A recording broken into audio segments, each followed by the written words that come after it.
Welcome to the purpose of this book with David G and David G. And we are picking up. Thanks again to Kathy, who sat in for me last week while I was away on business. I heard she was amazing. No surprise, she's always amazing.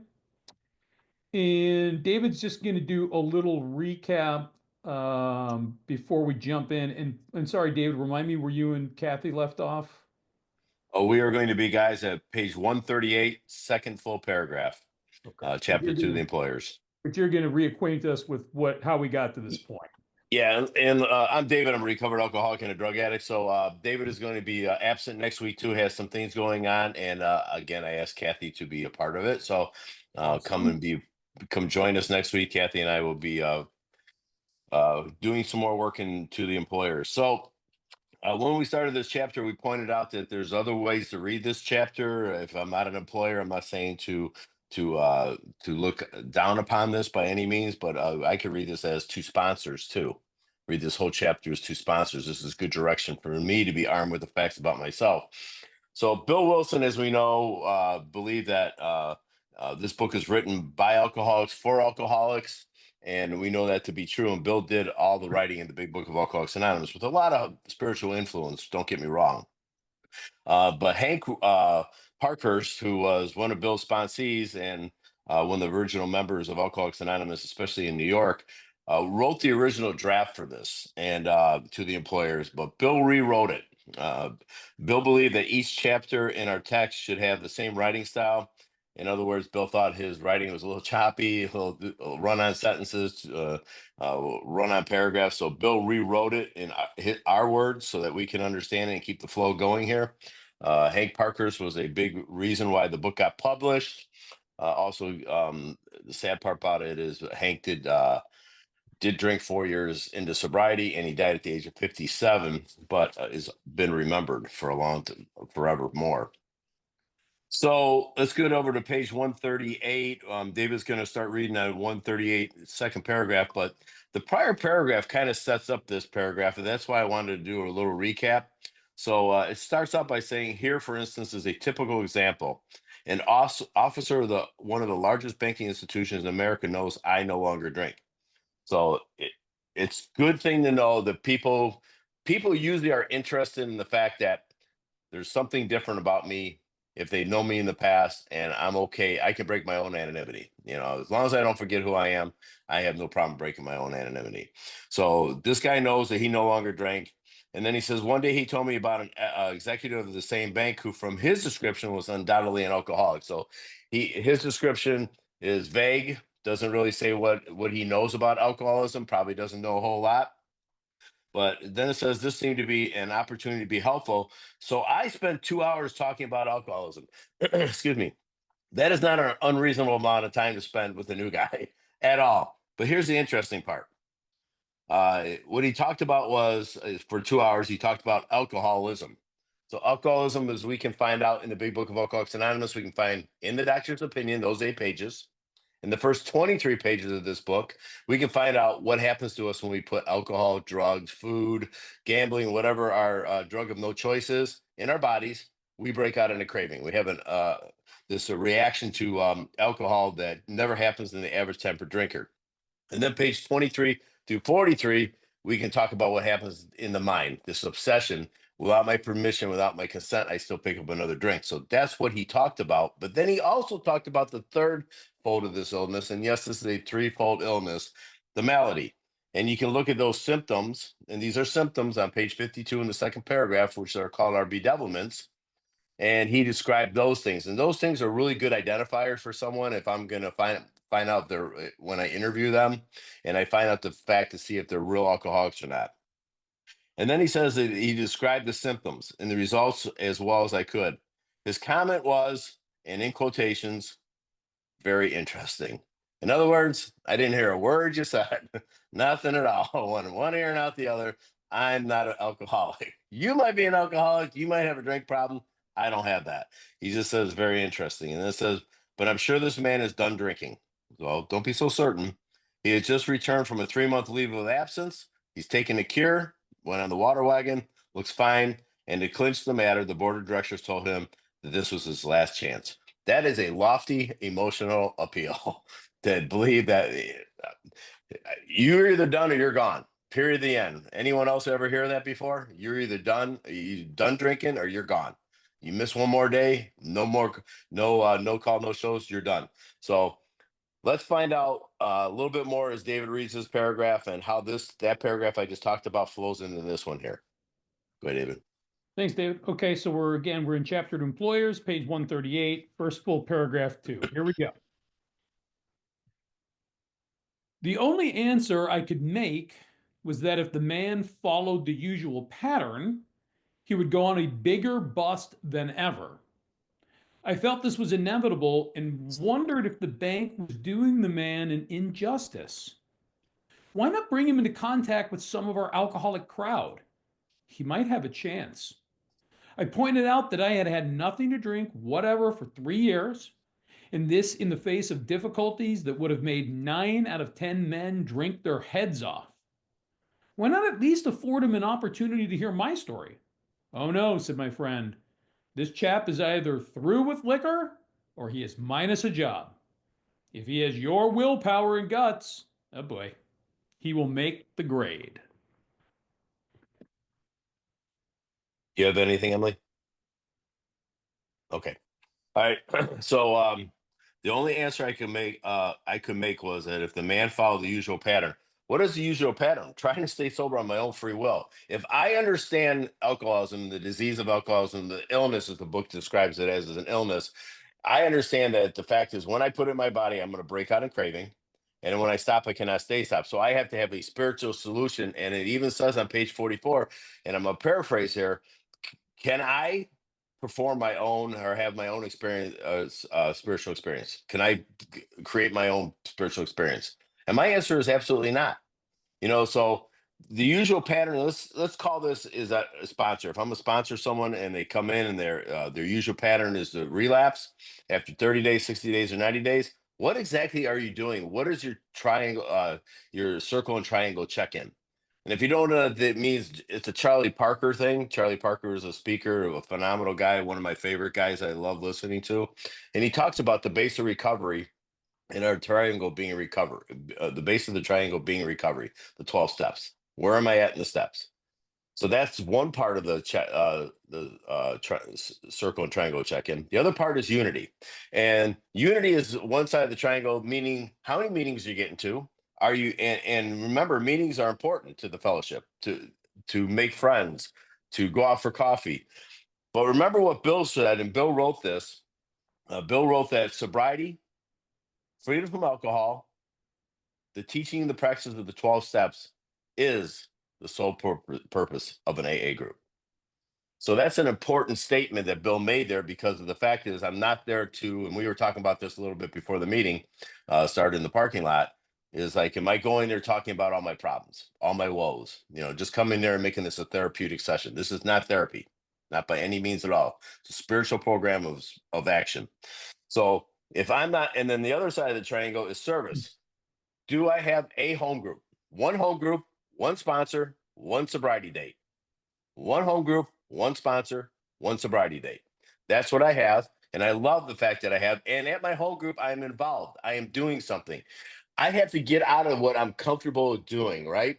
I have to welcome people, take on a position at my home group, learn the traditions. After I get done working the steps, I should go through the work with my sponsor and the traditions. I have a traditions workshop at my house that I do once a month. I have all my sponsees, a lot of my sponsees, and a lot of my grand sponsees and great grand sponsees, and people come to my house and we listen to a tape and then we discuss it. So we're better versed in the traditions, because the steps are to the individual as the traditions are to the group, so that I'm not violating traditions even in my own life, especially not in the rooms of Alcoholics Anonymous.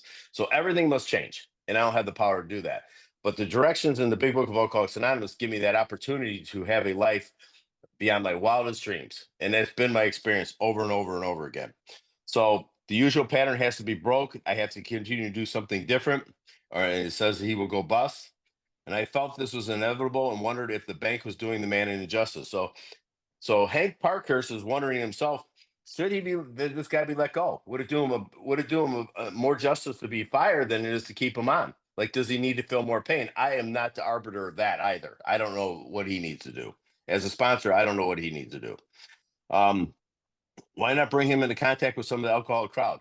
That is my responsibility as I approach the new guy to bring them into the fellowship, introduce them to my friends, my running buddies in this program, invite him to a traditions workshop, invite him to this Zoom meeting, take him through the work once a week at least. I get with people, and it's usually about in between an hour and 2 hours that I take new people through the work and introduce them to all my friends because I have to be a we.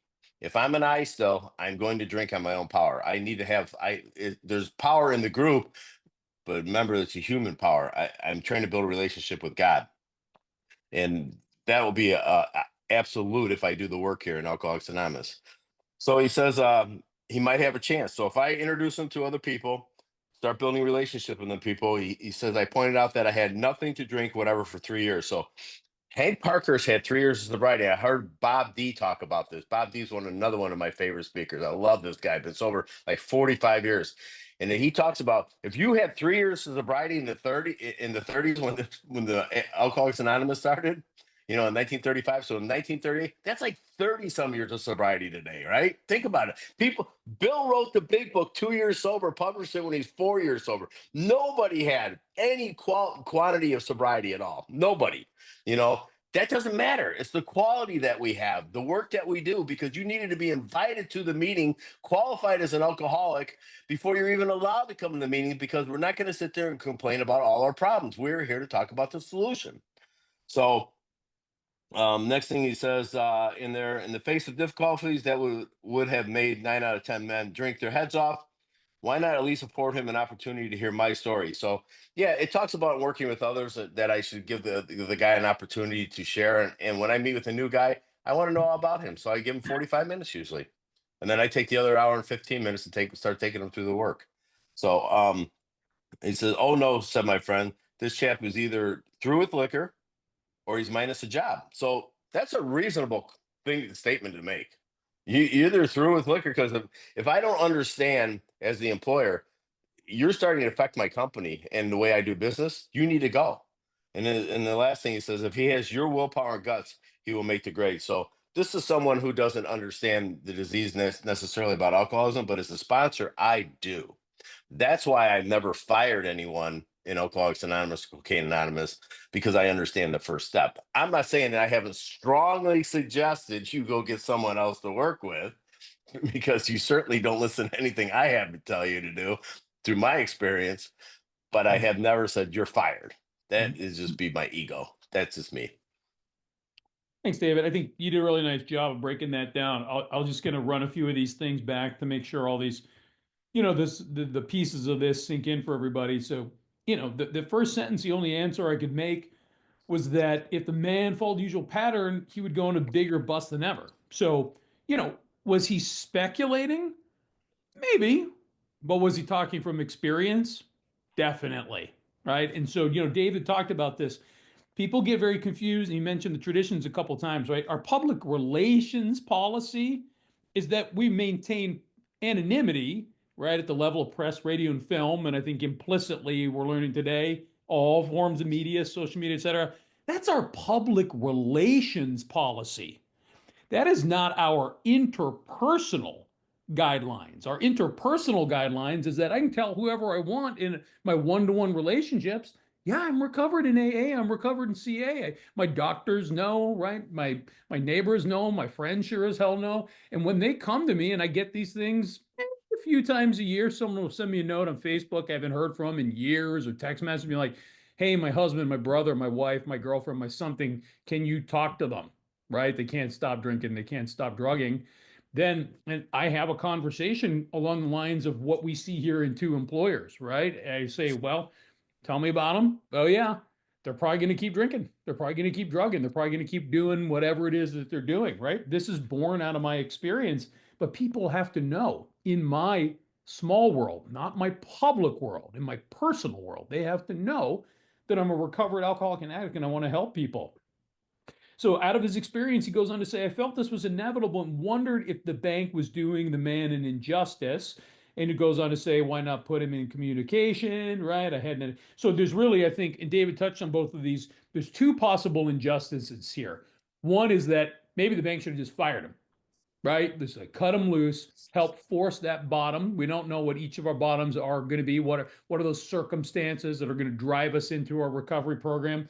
But the other thing too, the other injustice that he really points out more on the nose here is um, threatening his job versus why don't you let him talk to me? I know this guy. I am this guy. Maybe, yeah, sure, threaten the job, but maybe also let me talk to this guy because maybe we can work these two help streams in parallel to get this guy better. And he's just saying, listen, again, out of my experience, the face of the difficulties, I've been through way worse stuff. I didn't drink, so da da da. Why not at least afford him an opportunity to hear my story? And again, guys, not at the level of press, radio, film, or posting on Facebook or X or whatever stuff you're on these days. Well, one on one on the phone in person, we tell our story to anybody who needs to hear it. Very clear about this, right? The literature very clear about this. Oh no, said my friend, this chap is either through with liquor or he's minus a job. This is someone who doesn't understand this is an illness. This is a disease. That's okay. How many people um, in our world don't understand this? How many physicians don't understand alcoholism, drug addiction in the way that we do? They understand the clinical symptoms. They know how to spot it right from the impact they see, all those symptoms of how we're dying and our teeth are falling out, and we're 40 pounds underweight, drinking all calories. They're great at recognizing that. But a lot of physicians, amazingly, still today, after 80 plus years, they still don't really understand our physical powerlessness, our mental powerlessness, and more than anything, our real problem. They really don't understand. A lot of people of science, it's okay. They don't understand our spiritual illness, right? We do, and that's why we've got to be the people on point to talk to these troubled people, right? Help them understand this is an illness. If he has your willpower and guts, he will make the grade. So the employer doesn't understand the nature of the illness, and he doesn't understand the nature of the solution. He thinks guts and willpower is how we do this. Well, it's the opposite, right? It's our I give up, and I'm going to be more vulnerable than I've ever been in my life. And because of that, I've got an opportunity to get better. Yeah, let me add one more thing here to that. At the very end, what David talked about here, how people are not educated in this. And I'm going to put this whole group in the minority today. And you'll understand in a second what I'm talking about. How many times you go to a meeting where a lot of people don't understand the nature of this disease and they just spew all kinds of crazy stuff like put the plug in the jug, go to 90 meetings in 90 days, don't drink between meetings, like crazy stuff like that. No word in their texts to say to do that kind of stuff. They're not armed with the facts. They don't understand the nature of this illness, and they're probably hard drinkers. David will talk about this quite often when he does a talk. Is like those are hard drinkers, and that's why it's so important that I qualify someone, because the news is you can get free either way. You can get free to find out that you're not an alcoholic, because if you can control the amount you drink, then just drink the way you want to drink. Yeah. Or if you can stop and stay stopped, then just stop and drink occasionally, right? And have a whoopee party, as the book says a couple times, right? Go ahead and do that. If you can do that, then you're probably not alcoholic. But I'm just suggesting, because people have been coming here week after week with us. You guys are in the minority, and you're probably all alcoholics, drug addicts, overeaters, anonymous, camp, whatever you are. But we understand the nature of this disease, and we have an opportunity to carry this message to the alcoholic and drug addict who's still suffering, and then they too, we can give them the glimmer of hope that they're missing in their life. That's all I got. Cool. All right, moving on. Bottom paragraph of 138. I wanted to throw up my hands in discouragement, for I saw that I had failed to help my banker friend understand. He simply could not believe, excuse me, he simply could not believe that his brother executive suffered from a serious illness. There was nothing to do but wait. Anything, Emily? Okay, if you got nothing to add, do this. That's our hand signal. Okay, perfect. Thank you. Yeah, so I'll just hop in here. So I love this. Like, how many times, okay, first of all, how many times have I had to speak to somebody, not just an alcoholic or an addict coming into one of my fellowships, but their friends or their family. I just mentioned people reaching out, and I explain and explain and explain and explain, and they're like, "Yeah, if you could just drink less," right? I talk for an hour about like one beer is going to set the chain of events in motion. They're talking, talking, yeah, yeah, yeah, and they're like, get it, yeah, and they're attentively listening, and they're like, "Well, I think if he could just drink 6 beers a night instead of 10, we'd be okay." And I'm like, "God, you didn't Mm. anything that I said, right?" But that's okay because it's such a foreign concept. We're talking to somebody, we talk about these people all the time. David just brought up the hard drinkers.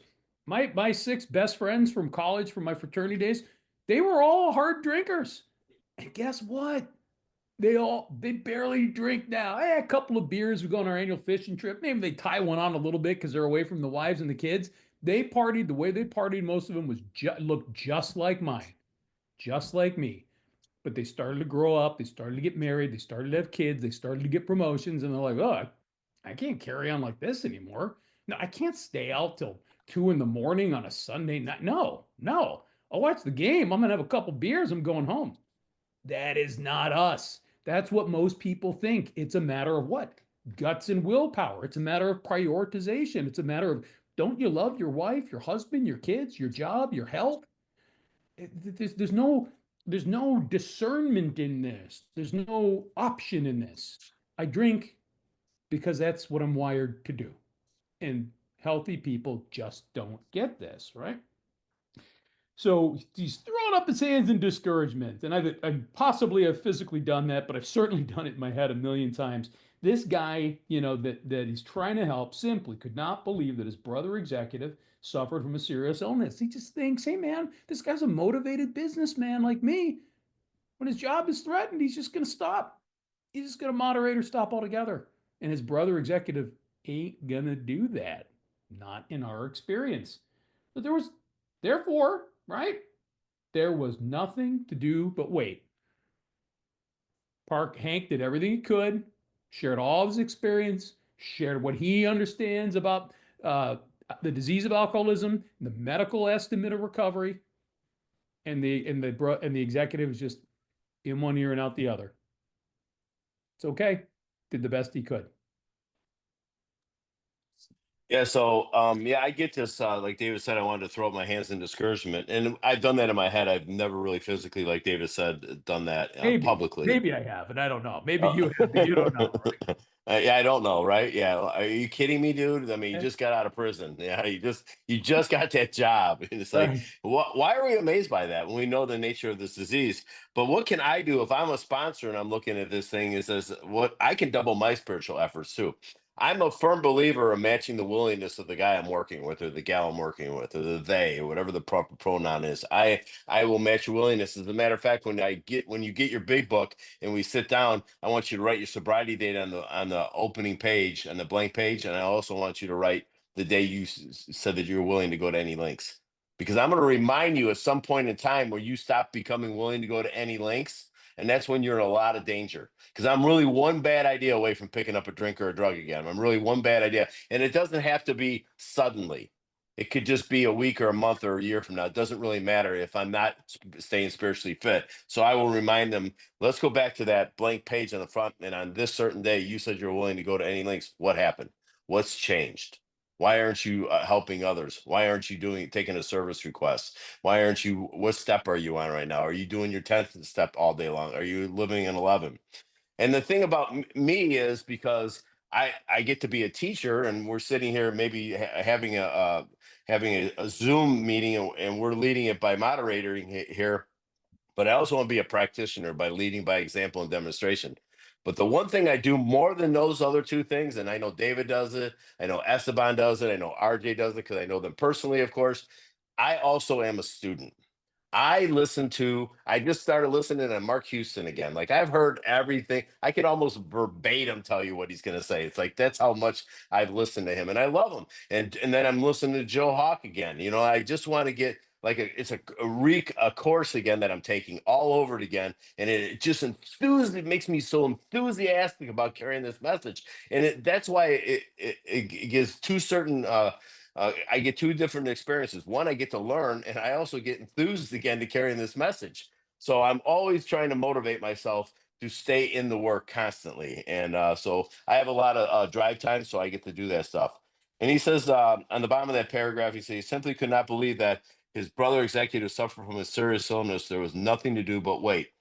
You know, that is kind of true sometimes, that all I could do is wait because he's got to be done good and for all, right? I mean, but we're not in the result business either. I'm not in the result business. This is about a personal relationship with his creator. And my opportunity is to take them there and do that stuff. But here's the thing I know about addiction: addiction is the only disease in which the victim of the disease doesn't think he has it, despite conclusive evidence to the contrary. David just brought it up. He's just like drinking and drugging, and it's like you lost all these things. I have conclusive evidence. My sponsor's aware of this conclusive evidence. Yeah, I still pick up a drink. Why?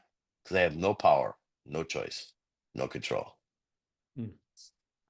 Okay, top of 139, first paragraph. Shocker! Presently, the man did slip and was fired. I was obviously being sarcastic about the shock. Following his discharge, we contacted him. Without much ado, he accepted the principles and procedure that had helped us. He is undoubtedly on the road to recovery. To me, this incident illustrates lack of understanding as to what really ails the alcoholic and lack of knowledge as to what part employers might profitably take in salvaging their sick employees. Anything, Em? Okay. All right. Let me hop in here again too, David. Oh, Sure. sorry, I was thumbsing Oh. up for yes. Oh, Sorry. thumbs up means you're done. Oh. That's our Oh, system. okay, Hop in gotcha. it. Okay. I have three actually. All right. A rapid active commotion. Ailes is capable of being saved from ruin, and salvaging is sick or unwell or indisposed. Okay. Thank you. So presently, the man did slip and was fired. So based on the past few paragraphs, we're not surprised by that at all, right? Hank saw it coming. It happened. So following his discharge, we contacted him. Who's the we? You know, Hank and some of the other early members of AA. They reached out. Without much ado, so without much consideration, he accepted the principles and procedure that had helped us. Okay, so what are we talking here? Principles and procedures. I believe what is trying to be communicated here is that he accepted the spiritual problem. They educated him on the spiritual problem, and they introduced him to the practical program of action. Now, I'm quite certain they didn't just talk about the spiritual problem, you know, the unmanageability. I'm quite certain they educated him on the powerlessness, the physical and the mental as well. Right? But the principles, right, are sort of the elements of it, the guiding values of what's wrong, and the procedure that had helped us. Those of you who've been studying with us for a while, you hear me say this a lot. I like that Hank's talking about a procedure. When we use a word like procedure, it sounds very operational, very mechanical. That's okay. That's okay. I'm a very big advocate of the mechanics of doing the work, because if you are like me, my experience at the beginning was I knew I was screwed, but I didn't understand why I was doing these things that my sponsor in the literature told me to do. I just did it because I was dying and I needed help. Was I completely sold that writing an inventory and praying and stuff was going to make me better? No, not at the beginning. I was just desperate to try anything, right? So this was the procedure that I followed. These are the mechanics. And in my experience, if I understand the spiritual problem and I execute the mechanics, that what happens is these mechanics produce miracles. And then it gets away from being mechanical. It goes from being mechanical to being meaningful. And all of these things that I do, that I engage in, right, in all three of our legacies, it becomes spiritual action, right? Not action for action's sake. But at the beginning, it is a little bit of action for action's sake. It's developing some faith, and the people that are helping me, that this is going to make me better. And he is undoubtedly on the road to recovery, not to permanent dryness, right? At this point, I'm assuming he was physically sober, right? That's why they explained the principles to get him going in the procedure. So he's probably physically sober. He's probably white knuckling though. He's holding on because he hasn't really got to God yet. But when he's on the road to recovery, what does that mean? That means he's into step 2. He's into step 3. His spiritual awakening is widening. Again, we don't get a waterfall spiritual awakening, spiritual experience when we get to step 12 for the first time. It is a gradual widening of our spiritual experience that begins in step 2. To me, this incident illustrates lack of understanding as to what really ails the alcoholic. So I talked about this in my last comment, right? Yeah, the employer didn't get it. Who blames them? They're not programmed to think about this the way that we are. They don't have the benefit of the same education. And lack of knowledge as to what part employers might profitably take in salvaging their sick employees. So I think salvaging their little different definition than you gave us, which is okay. They're talking about saving their sick employee. Right. And today, now the benefit of 80 plus years in the American Medical Association and whatever the equivalents are around the world in the UK and Canada and Thailand, wherever else we've got brothers and sisters here tonight, they figured out alcoholism and drug addiction a little better. And so did the workplace. Right. And in the United States, a lot of companies have these things that are called like EAPs, employee assistance programs. And one of the big benefits that EAP programs do is they help people save their jobs when they're having an alcohol or other addiction problem. Helps get them into resources, helps get them, the time off work that need, all of this stuff. So businesses, interestingly, over the past 8+ decades, they have figured out how to profitably help their employees, which is okay. Businesses exist to make money. And if businesses can still make money and also participate in helping someone get sober and then recovered, I think that's a net positive. Yeah, great job there, David. Not a lot to add other than I'm going to go bounce around the big book a little bit for a minute. So David read it. He said the first sentence in that paragraph, presently a man did slip and was fired. So no surprise at all without a spiritual awakening. If I'm a real alcoholic is what I desperately need. Following his discharge, as David pointed out, we contacted him. That's an preference. My obligation is to approach them. And without much ado, he accepted the principles and procedures. So yeah, like David said, it's like, okay, here's the problem. Here's the solution. These are the 12 practical programs of action. And you need to do the work through 4 through 9 and live in the disciplines of 10, 11, and 12. And I will take you through that. We'll do this shoulder to shoulder. So he's undoubtedly on the road to recovery because that's our experience. No one fails at this if they do the work honestly and thoroughly. To me, this incident illustrates lack of understanding. So the lack of understanding is, when I'm looking for a sponsor on page 18 on the 4th paragraph in italic writing or squiggly writing, as Joe and Charlie call it, this is a great description of what I need my sponsor to be. So if you guys want to flip back over there, it says, but the ex-problem drinker, that's number 1, who's found the solution, that's number 2, who's properly armed with the facts about himself is number 3, can generally win the entire confidence of another alcoholic when in a few hours. So it's a timeline of how much time I need to spend with that person until such an understanding is reached. Little or nothing can be accomplished, right? And we talked about it back on page 138 where we started out today, from the week before when he made his comment. Very interesting. Very little could be accomplished if he doesn't understand. Then the next paragraph. What am I looking for in a sponsor? The man who is making the approach. So I'm the sponsor. I'm making the approach.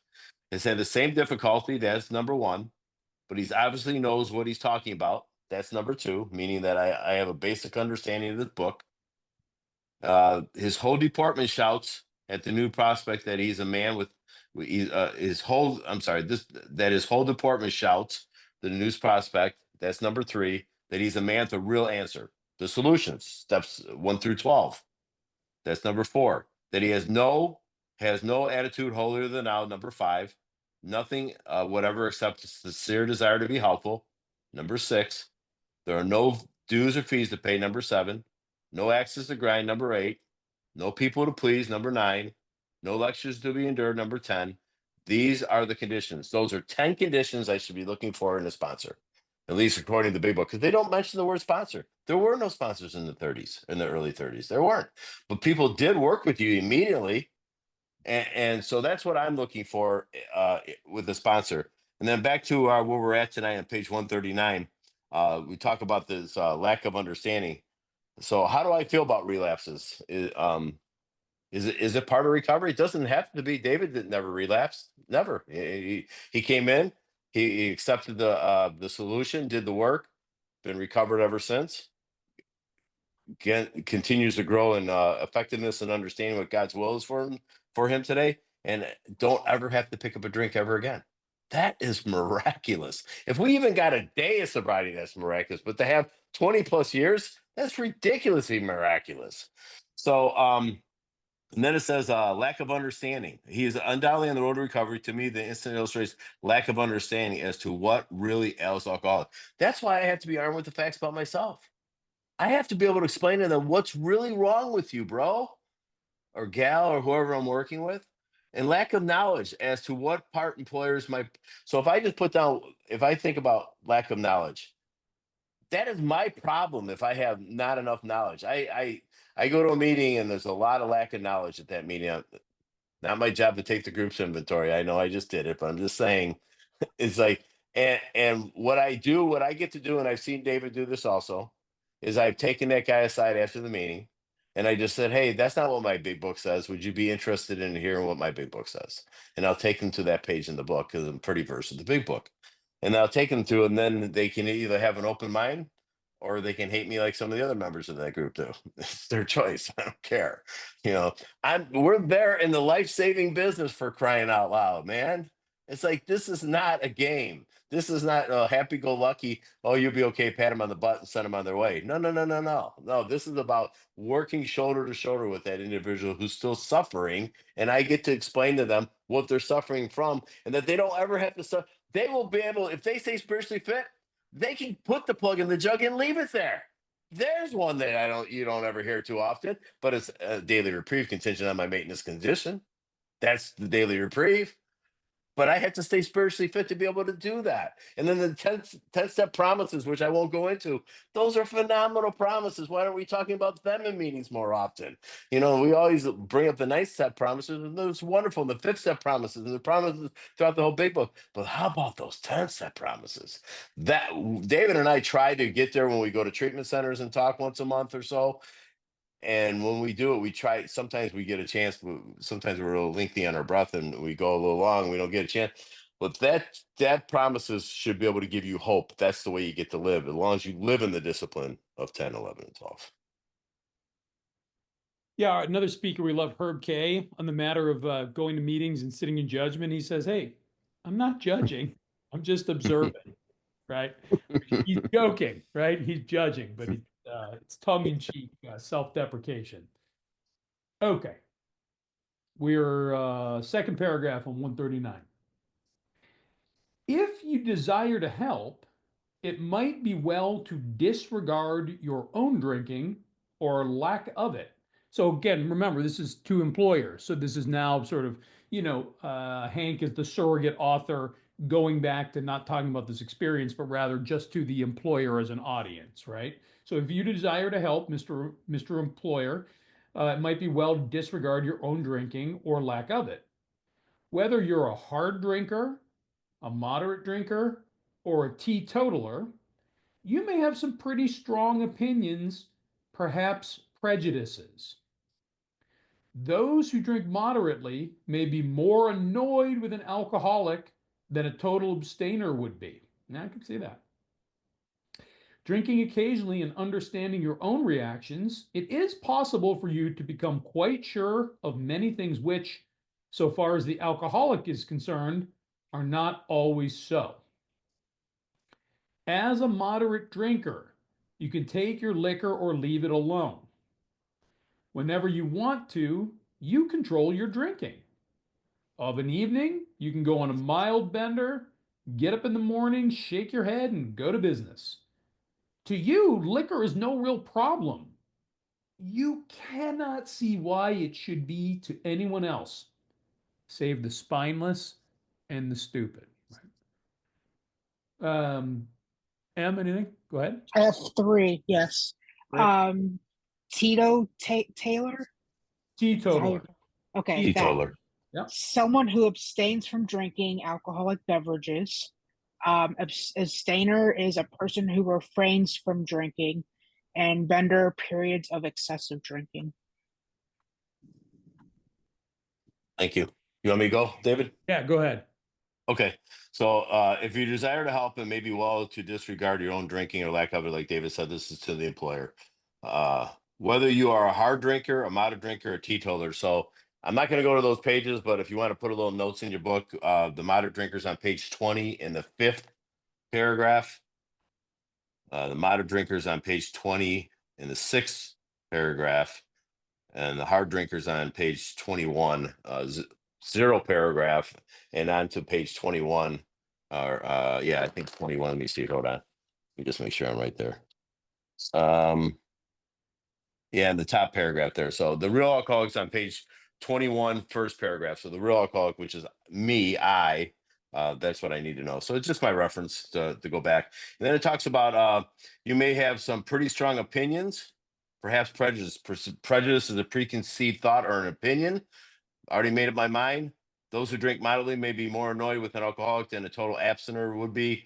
Drinking occasionally and understanding your own reactions. So the people who don't understand the way I drank, I today understand I know what they're feeling. But what I never could understand is the way they drank. Oh, I'm starting to feel this. I'm done for the night. You only had 2 drinks. Are you kidding me? I'm just now starting to feel it. Yeah, that's what I am too. I'm starting to feel it too. So I'm done. I like to be in control. My mom was like that. My mom would be like, "Oh, I just had a drink. I like to be in control. I don't want anymore." It's like I never could understand that kind of drinking, right? And they can't understand our kind of drinking. So drinking occasionally and understanding your own reaction, it is possible for you to become quite sure of many things, which so far from the alcoholic is concerned, we are not also. As a mod drink, you can take your liquor or leave it alone. We know that. But here's the sentence I'm looking for. Whenever you want to, you can control your drinking. So again, I said I brought it up on page 44 is a qualifying page that I could take someone to in the Big Book of Alcoholics Anonymous when I first meet them to see if they're real alcoholic and ask them these questions. First full paragraph in the chapter 2, We Agnostics. It says, in the preceding chapters, we have learned something of alcoholism. So in the preceding chapters, we have learned about the mind and the body. And now we're going to be starting to talk about, as we get into page 44, 45, and 52, we're going to talk about the malady. God bless you, Esteban. And we hope we have made the clear distinction between the alcoholic and the non-alcoholic. And because of my study in the Big Book, I understand the difference between the alcoholic and the non-alcoholic. And it even started out in the doctor's opinion right away on Roman numeral 28 in the top of the page. It does that. So take these statements and turn them into questions. David, if when you honestly want to, do you find you cannot quit entirely? That's a question I need to consider. And then, or when you're drinking, you have a little control over the amount you drink. That's the allergy. So once I put alcohol in my body or cocaine in my body, can I control or manage the amount I'm drinking? Then it comes with a statement. You are probably alcoholic. Bill's being a little liberal there. If that be the case, and Bill being liberal again here too, as far as I'm concerned, if that be the case, you may be suffering from an illness, which only, and I circle and highlight and underline the word only, a spiritual experience will conquer. Can I give myself a spiritual experience? If I could have done that, I would have done that before I got here. So this is saying that if I work these steps, I will have a spiritual experience and it will conquer the illness that I have today, and I won't ever have to take a drink again. So that's my qualifying paragraph that I use all the time when I get to work with new people to find out if they're real alcoholic. So back to page 139, halfway through the paragraph, what I just finished is whenever you want to, you control your drinking. Of an evening, you can go on a mile bender, get up in the morning, shake your head, and go to business. I know many people like that. Matter of fact, I work with so many people, so many people. I mean, hundreds and hundreds of people that I see every week of my customers. And this is what really blows me away. is I'm a sober member of Alcoholics Anonymous, Cocaine Anonymous. None of them seem to have liquor on their breath when I see them in the morning. And none of them have a hangover during the week on a Monday, Tuesday, Wednesday, Thursday. That just blows me away. That just like tickles me to death. It's like they have a clear mind. They had a cup of coffee. They went to work. They're having a whatever. That's not, they do not suffer from this. So it says to you, the liquor is no real problem. I'm the problem. You cannot see why it should be to anyone else, save the spineless and the stupid. So what I got to remember is me as the real alcoholic. I have no power, no choice, no control. Good, David. Thanks, David. I just want to focus on one piece of this. Hold on, bear with me. Let me find my spot again. Okay. Whether you're a hard drinker, moderate drinker, or a teetotaler, you may have some pretty strong opinions, perhaps prejudices. To those who drink moderately may be more annoyed with an alcoholic than a total abstainer would be. Drinking occasionally and understanding your own reactions, it's possible for you to become quite sure of many things which, so far as the alcoholic's concerned, are not always so, right? Here's the deal. What I think they're talking a little bit about here, about having our own opinions or prejudices, is in the same way that we are directed to lay those things aside as sober members in Alcoholics Anonymous. What Hank is doing here is saying, Mr. Employer, if you want to help your employee, you may want to put those opinions and prejudices aside as well, right? What we're really talking about here, gang, is let's go all the way to the back, page 565. This is the 12 traditions in their long form. Let's look at number 10. 565, halfway through the page. Number 10, no AA group or member, no AA group or member should ever, in such a way as to implicate AA, express any opinion on outside controversial issues, particularly those of politics, alcohol reform, or sectarian religion. The Alcoholics Anonymous groups oppose no one. Concerning such matters, they can express no views whatever. Now, you guys have heard me talk about this before in this study. We're in a wild time in this country anyway. I can't speak for what's going on in the rest of the world, where people are very wrapped up in polarizing politics. So think about what we were saying earlier.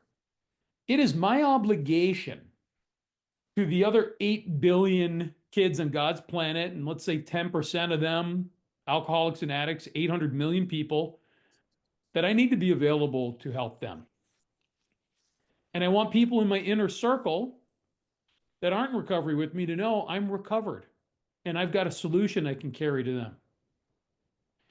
If I'm putting placards on my lawn, if I'm wearing political clothing, if I'm getting into political discourse and social media, if I'm putting all of these things out there, where as a member of a fellowship that I'm known to be in, I'm putting things out there that are controversial. And guys, this is not right versus left. This is having any position in the political spectrum or any of these other controversial topics. If I do that, I put myself in a position to not be able to help the next suffering alcoholic or addict who needs my help. They might be like, well, I don't agree with this guy's politics. He's not going to help me, right? We can't afford to do that, guys. David and I talk politics. We're not just recovery together, we're friends. When do we talk politics? When we're one-on-one in person or on a Zoom, just the two of us. It's okay. We do that. What we don't do is we don't post it on social media. We don't have signs in front of our house. We don't wear the clothing. We don't make opinions in meetings. It's okay to have these beliefs and preferences. But my ultimate responsibility is to God and his kids who need my damn help. And I cannot allow any of my polarizing opinions to stop me from doing that. Right? I'm right back in self instead of other-centeredness. Guys, this is so important, and I'm so passionate about this. And you may not be shocked to hear I have lots of strong opinions on lots of things, especially things that I don't know anything about.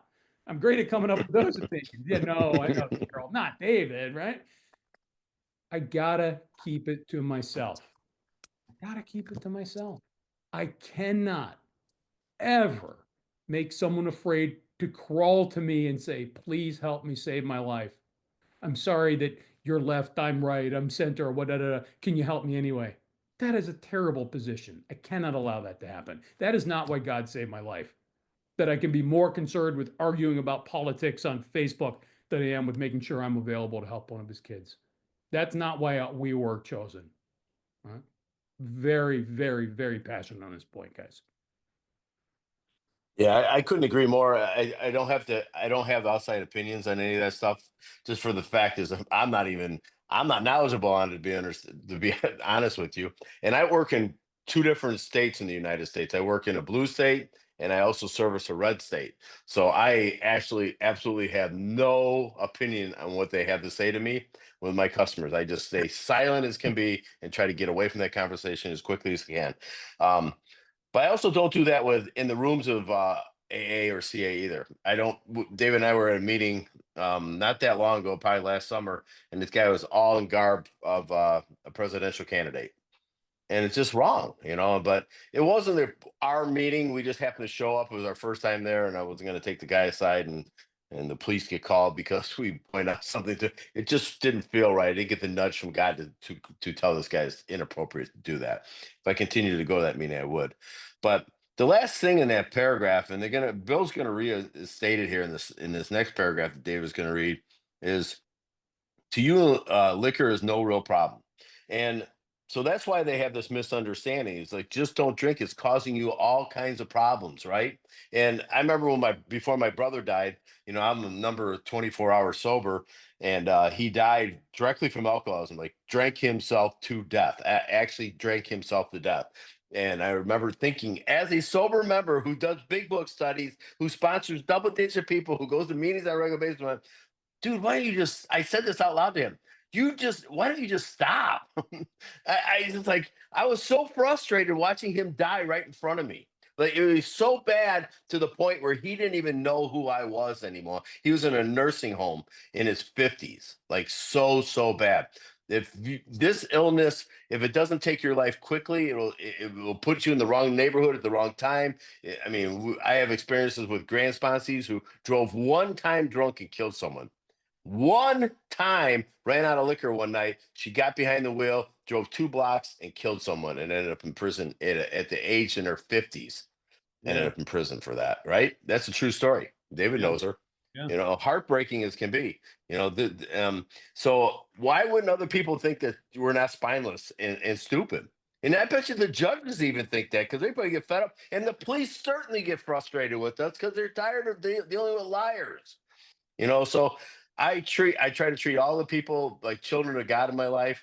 I am so blessed to be a sober member of Alcoholics Anonymous, Cocaine Anonymous, that taught me how to have a personality change based off the steps and the traditions and the concepts and the World Service Manual and all the things, the opportunities, all the literature that we have. I get an opportunity to study those things to make me a better human being, more well balanced, so that I can be a member to help others. Because that person who's dying from this disease, my opportunity is to go be that hand that reaches back out to them, just like the chapel in Rome, wherever it's at.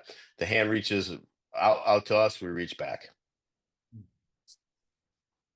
Should we read another paragraph? We're 3 minutes? Yeah, it's a shorty. It's a Okay. shorty. Why not? Okay. Yeah. When dealing with an alcoholic, there may be a natural annoyance that a man could be so weak, stupid, and irresponsible. Even when you understand the malady better, you may feel this feeling rising. Am, anything? No. Yeah, I relate to this. I've been doing Yeah. this for 20 years. Sponsored, I don't know, hundreds of, I don't even know, right?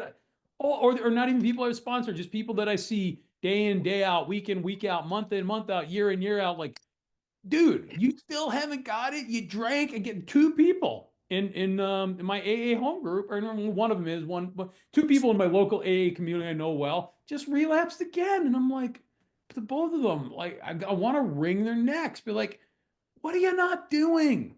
What are you not doing? This thing isn't that hard. What are you holding back?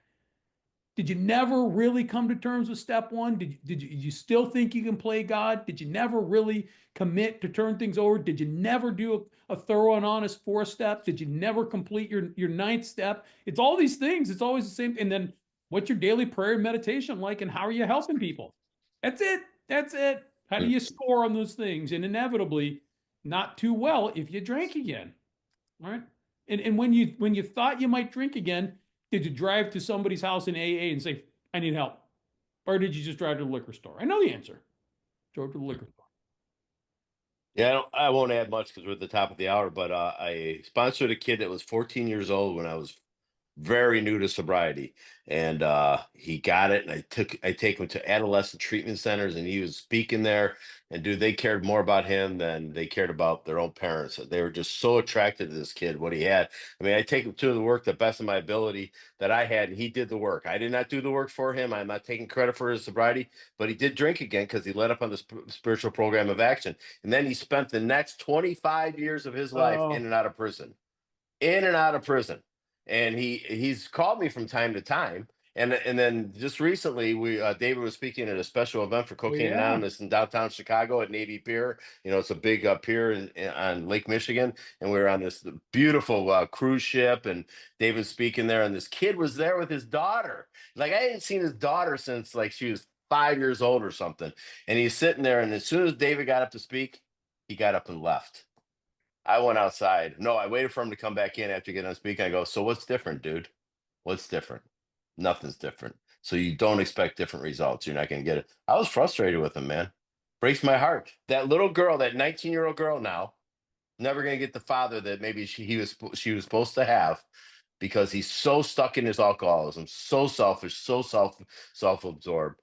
And it just breaks my heart because there's another way, and it's the way of doing the work here, honestly and thoroughly.